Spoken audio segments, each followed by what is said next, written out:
Japan. It's a country I find endlessly fascinating. On one hand, it's a place of incredible precision, order, and quiet dignity.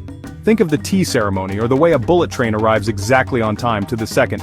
It's all very considered, very proper. But then, just when you think you've got it all figured out, Japan throws you a complete curveball. It reveals a side that is wonderfully, brilliantly, and sometimes bafflingly weird. It's a nation that holds its ancient traditions very dear, but it isn't afraid to let its hair down in the most extraordinary ways imaginable. This isn't just about quirky cafes or unusual television shows. This goes much deeper, right into the heart of its culture. I'm talking about its festivals, or matsuri. Now we have festivals in Britain. We roll cheeses down a hill. We might dance around a maypole. That all seems perfectly normal. But in Japan, they take things to a whole new level. They have festivals that involve thousands of nearly naked men, crying babies, giant phalluses, and even organized public swearing. It's a side of Japan that many people never see, but it's arguably the most interesting part. These events aren't just for show, you see. They are deeply rooted in history, spirituality, and community. They are about ensuring a good harvest, scaring away evil spirits, or praying for fertility and prosperity.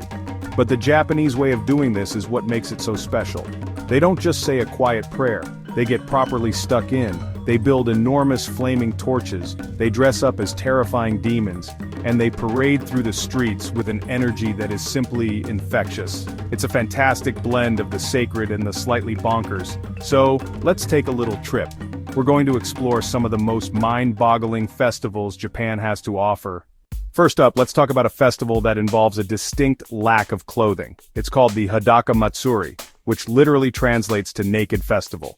Now, before you get the wrong idea, they aren't completely starkers, fundoshi socks.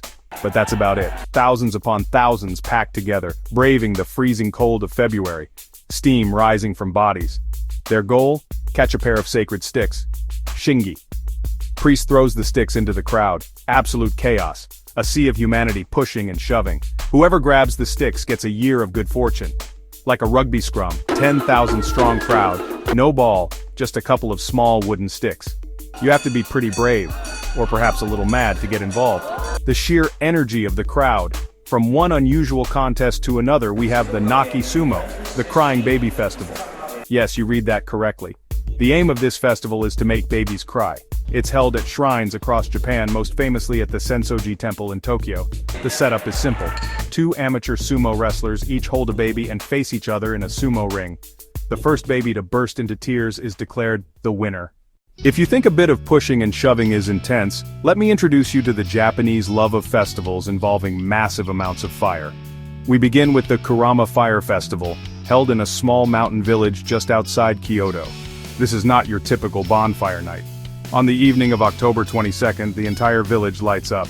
People carry enormous flaming torches, some weighing up to 80 kilograms, and parade them through the narrow streets. The air fills with smoke, the heat is intense, and sparks fly everywhere. It's a proper sensory overload. The procession moves through the village with participants chanting and shouting.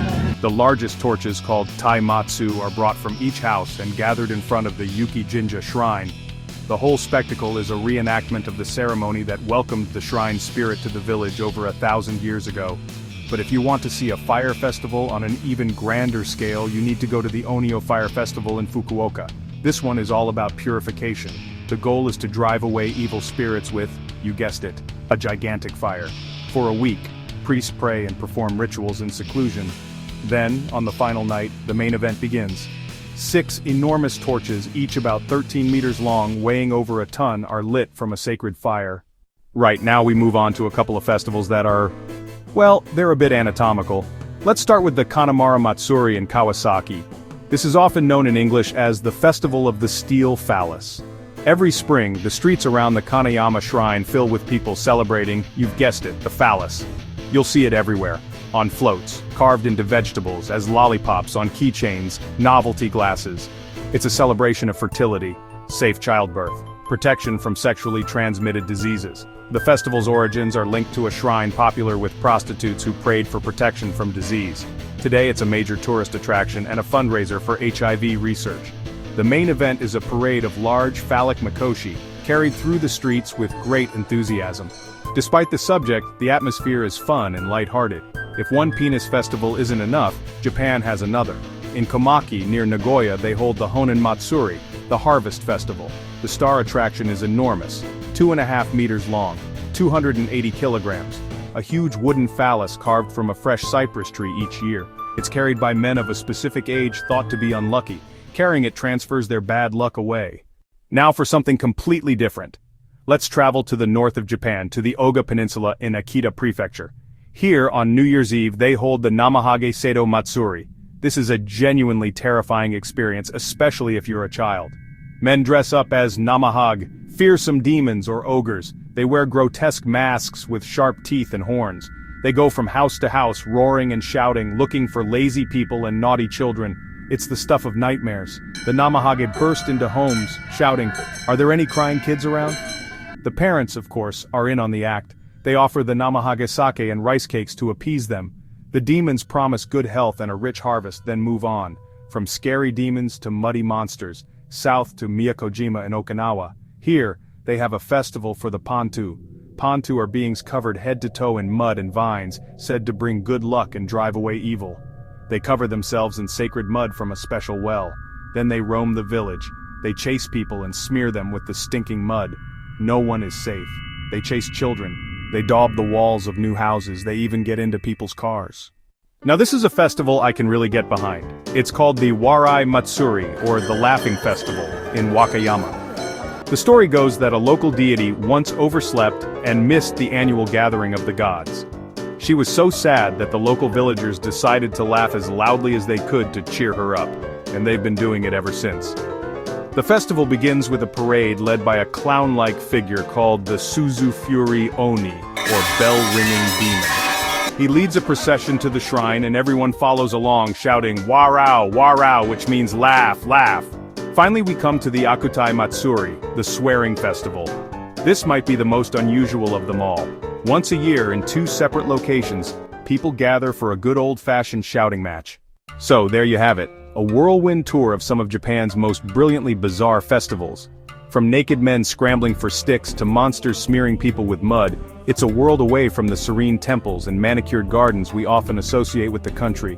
But why do these traditions, some of them thousands of years old, still thrive in modern, high-tech Japan? Why does a country that makes robots that can play the violin also feel the need to dress up as demons and scare children? I think the answer lies in the human need for connection. Connection to the past, connection to the community, connection to the spiritual or natural world. These festivals are a living, breathing link to history. They are a way for generations to pass down stories, beliefs, and a sense of shared identity.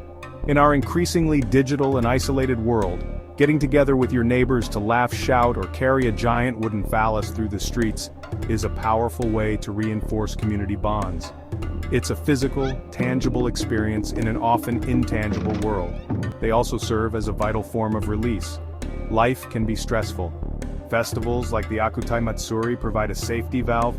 It certainly makes you think, what are the traditions we're creating today that people might be celebrating or puzzling over 1,000 years from now?